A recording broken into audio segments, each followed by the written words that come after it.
ರಾಘವೇಂದ್ರ ಸ್ವಾಮಿ ಪೂಜೆ ಹೇಗೆ ಮಾಡಬೇಕು, ಡೈಲಿ ಹೇಗೆ ಪೂಜೆ ಮಾಡಬೇಕೆಂದ್ರೆ ಅವರಿಗೆ ಆಡಂಬರದ ಪೂಜೆ ಎಲ್ಲ ಇಷ್ಟ ಇಲ್ಲ. ಬೆಳಗ್ಗೆ ಸ್ನಾನ ಮಾಡಿ ಸ್ವಚ್ಛವಾದ ಬಟ್ಟೆ ಧರಿಸಿ ಶ್ರೀ ರಾಘವೇಂದ್ರ ಸ್ವಾಮಿಗಳ ಚಿತ್ರ ಅಥವಾ ವಿಗ್ರಹವನ್ನು ಸ್ವಚ್ಛವಾಗಿ ಅಲಂಕರಿಸಿ ದೀಪ ಹಚ್ಚಿ ಧೂಪವನ್ನು ಅರ್ಪಿಸಿ ಹೂ ಮತ್ತು ತುಳಸಿ ದಳವನ್ನು ಅರ್ಪಿಸಬೇಕು. ಓಂ ಶ್ರೀ ರಾಘವೇಂದ್ರಾಯ ನಮಃ ಎಂದು ದಿನಕ್ಕೆ 11, 21 ಅಥವಾ 108 ಬಾರಿ ಜಪಿಸಿ. ಈ ಶ್ಲೋಕವನ್ನು ಹೇಳಿದ ಮೇಲೆ ಪೂಜ್ಯಾಯ ರಾಘವೇಂದ್ರಾಯ ಸತ್ಯಧರ್ಮರತಾಯ ಚ ಭಜತಾಂ ಕಲ್ಪವೃಕ್ಷಾಯ ನಮತಾಂ ಕಾಮಧೇನುವೇ ಇದನ್ನು ಮನಸ್ಸಿನಲ್ಲೇ ಪ್ರಾರ್ಥನೆ ಮಾಡಿ ವಿನಯದಿಂದ ಪೂಜೆ ಮಾಡಿ ಕರ್ಪೂರ ಆರತಿ ಮಾಡಿ ಪ್ರಸಾದವನ್ನು ಅರ್ಪಿಸಿ.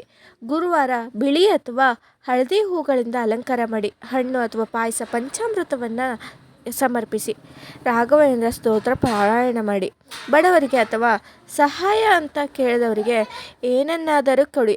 ಇದೆಲ್ಲದಕ್ಕಿಂತ ಭಕ್ತಿ ವಿನಯ ಇವು ತುಂಬ ಮುಖ್ಯವಾಗಿದೆ. ಶ್ರೀ ರಾಘವೇಂದ್ರ ಸ್ವಾಮಿ ಕೃಪೆ ನಿಮ್ಮ ಮೇಲಿರಲಿ.